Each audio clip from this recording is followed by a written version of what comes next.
People love to talk about the New World Order. They throw about the term all the time, New World Order or NWO. What is it? In its simplest form, it's basically two things. It's a world without God, and it's a world without reminders of God. One person who got deeply into the concept of a new world order was an occultist named Manly P. Hall, or Manly Palmer Hall. Do you want to know what the King James Bible has to do with the New World Order? Hi, I'm David Daniels from Chick Publications. Manly P. Hall wrote books on all sorts of mystery religions. 47 years after he wrote a book on Masonry, he was made an honorary 33rd degree Mason. In addition, 33rd degree Masonic President Franklin Delano Roosevelt loved the guy and his occultic NWO teachings. This guy had some major connections. But even I was surprised at a quote a brother in Christ sent me. Take a look at this quote from right here, Manly P. Hall. Do you see all these right here? Take a look. All the dots indicate missing pieces, right? Well, I had to find out what the quote was.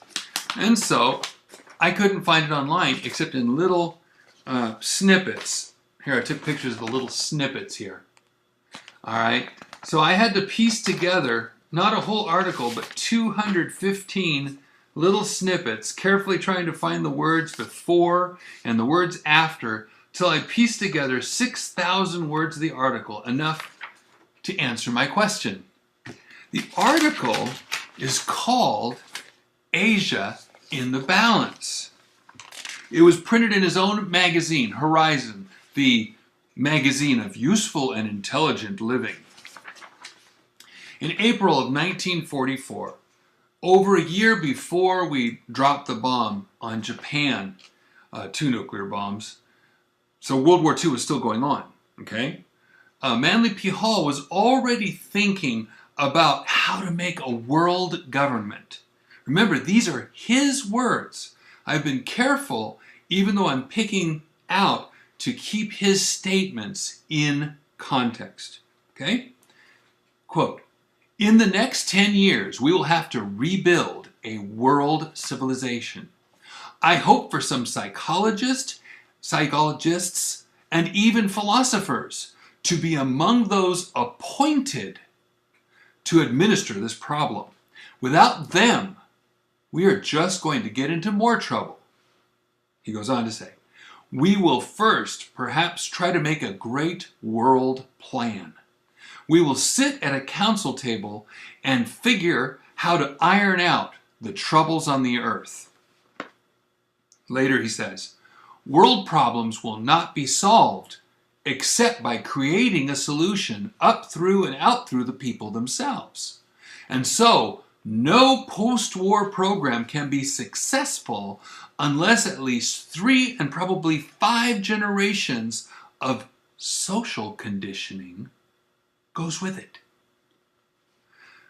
He then says, "The way of that conditioning would be the one used in Central Europe to condition Nazi minds. There, the circulation of an ideology began in the public schools, began with the small child, which is where we'll have to begin, and educate not only our own people, but the peoples of the world. And we will have to have 5 generations of the consciousness concept of democratic cooperation before we can create a world capable of mental and emotional tolerance." It has to be done. Teaching it would have to start in the 1st grade of the public schools. Now, Hall talks about undoing the error-filled thinking that people cherish. Look at what he claims is error-filled thinking. Quote, To make things right, we will have to undo much that is cherished error. The problem of revising the Bible shows how difficult it is to do this. For the last 100 years, we have been trying to get out an edition of the Bible that is reasonably correct, but nobody wants it. What's wanted is the good old King James Version, every jot and tittle of it, because most people are convinced that God dictated the Bible to King James in English. Okay, never mind that he totally made up a false teaching in order to slam the King James Bible believers. Note what he said. For the last 100 years, we have been trying to get out an edition of the Bible that is reasonably correct. Who is we? He's an occultist.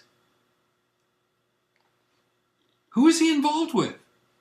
And what did they do to the Bible between the 1840s and the 1940s? What does an occultist who doesn't believe the Bible have to do with fixing the Bible? Aren't you the least bit suspicious? Okay, let's say he gets rid of the King James Bible. What does he put in its place? These are his words, not mine. Quote, "The solution to this whole problem, which has been given to us, is the basic science which we now call psychology, and which has been evolved in the last 50 years. Psychology is the first systematic effort to analyze human thinking, and psychology can be the basic science of human tolerance." Psychology from grade 1 and tolerance. Does that sound familiar? Sounds like today, doesn't it? But why pick on Christians? If you want a new world order, Hall is right. You need people who are conditioned for that kind of a world government like the Nazis conditioned the German people. For this kind of tolerance, you need people who will go with the flow, follow the ideas, flow with the tides, so to speak. But Christians are like buoys. They're big, bright markers. And a buoy is always anchored to something. Well, Bible believers, according to Manly Hall, are anchored to what? The King James Bible. Every jot and tittle of it. 1944. But Manly P. Hall wants to free you from that anchor, or else you're not going to follow his New World Order. Okay, in his Students' Monthly Letter, right here, in his Students' Monthly Letter, 4th year, letter number 12, he has this to say about what he wants to free the Bible believer from and to. From the Secret Doctrine of the Bible, Revelation of St. John, conclusion, page 8. Examine several versions of the Christian Bible, as, for example, compare the King James Version with the modern Revised Edition, that's Westcott and Hort, and a recent publication, The Bible as Living Literature, we now call it the Living Bible. Consider the polyglots and get a parallel Greek-English text. You will make many interesting discoveries. And he goes on. We will discover numerous errors and alternative renderings and slowly recover from the infallibility complex from which so many Orthodox Bible readers seem to suffer. Read the Vulgate, the Septuagint. And he goes on. You will see the uselessness of picking phrases to pieces and trying to think in terms of jots and tittles. Oh, I get it. You'll be free to consider the larger issues like, joining his New World Order. You see, it doesn't matter what they're trying to free you to. What matters is what they're trying to get you from. The King James Bible, God's holy and preserved words in English. Trust holy words of God, or free yourself to be a slave to the New World Order. Take your pick. God bless you and have a wonderful day.